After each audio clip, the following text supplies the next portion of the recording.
Let's compare the Instax SQ6 camera versus the Instax Wide 300. So these are both Fujifilm Instax instant film cameras. They're both great cameras. I've used these extensively out in the field as a professional photographer. And the biggest difference between the two is that the Wide 300 takes photos in the Instax Wide format of film. And that's basically almost a 4x6 size piece of film, versus on the SQ6 here, it takes photos on the Instax Square format. It's a little bit smaller, but whereas the Instax Wide is a rectangle, this is the traditional square that we often associate with instant film. So both really great cameras. Otherwise, the controls are very similar.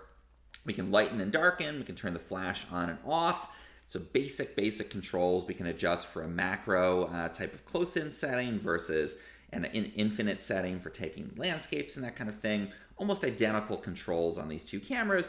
Fundamentally, it comes down to, do you want to have a square format of Instax film? In that case, choose the SQ6. Or do you want to have that wide, larger piece of film that's a rectangle? In that case, choose the Instax Wide 300. Ultimately, both great cameras, though. You really can't go wrong.